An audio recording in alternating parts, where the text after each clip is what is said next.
وعلى آلہ واصحابہ اجمعین اما بعد فاعوذ باللہ من الشیطان الرجیم بسم اللہ الرحمن الرحیم۔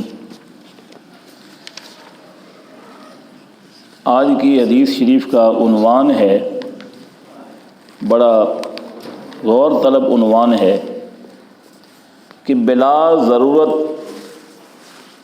عمارات میں مال خرچ کرنا، بلا ضرورت عمارات بنانے میں مال خرچ کرنا مال کی بے برکتی ہے۔ حضرت علی المرتضیٰ شیر خدا رضی اللہ عنہ سے روایت ہے، فرماتے ہیں کہ رسول اللہ صلی اللہ علیہ وسلم نے ارشاد فرمایا، جب بندے کے مال میں بے برکتی دی جاتی ہے تو وہ اپنے مال کو پانی اور مٹی میں خرچ کر دیتا ہے۔ بیہقی شریف کی حدیث ہے۔ مطلب یہ ہے کہ وہ اپنے مال کو، اپنے روپے پیسے کو عمارات، بلا ضرورت عمارات بنانے میں خرچ کر دیتا ہے۔ اس سے ظاہر ہوتا ہے کہ اللہ تعالیٰ نے اس کے مال میں بے برکتی کا ارادہ فرمایا ہے۔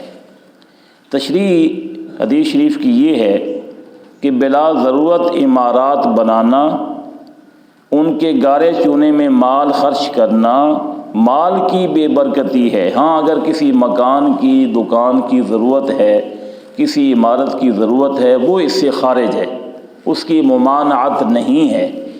ممانعت اس عمارت کی ہے جس کی ضرورت نہیں ہے۔ اب ہم میں سے کئی ایسے لوگ ہیں جو بلا ضرورت اس قسم کے کام کرتے ہیں۔ روپے پیسہ جب زیادہ ہوتا ہے نا تو وہ اپنے مال کو اس طرف خرچ کر دیتے ہیں۔ تو ان کو یہ بات ذہن میں رکھ لینی چاہیے کہ میرے مال میں بے برکتی جو ہے اس کا ظہور ہو رہا ہے، اس وجہ سے یہ کام مجھ سے ہو رہے ہیں۔ تو ہمیں بلا ضرورت اپنے مال کو ان کاموں میں خرچ نہیں کرنا چاہیے۔ یہ آج کے درس کا لب لباب ہے۔ جب کسی بندے کے مال میں بے برکتی آتی ہے تو اسے بلا ضرورت مکانات بنانے کا اور گرانے کا شوق ہو جاتا ہے۔ اللہ اور اس کے رسول صلی اللہ علیہ وسلم کی رضا کے لیے مال خرچ کرنے کا اسے ارادہ نہیں ہوتا، حق والوں کا حق ادا کرنے کا اسے خیال نہیں آتا۔ وہ اس خیال میں لگا رہتا ہے کہ یہ اکھاڑ دو، یہ بنا دو، فلاں شے گرا دو، فلاں چیز جو ہے وہ دوبارہ بنا دو۔ تو ضروری عمارتیں، ضرورت کے مکان اور دکانیں، مساجد وغیرہ اس حکم سے خارج ہیں۔ جس مکان کی ضرورت ہے، جس دکان کی ضرورت ہے، وہ بے شک تعمیر کی جائے، کوئی حرج نہیں ہے۔ مساجد بھی اس حکم سے خارج ہیں، مساجد کو بے شک تعمیر کیا جائے۔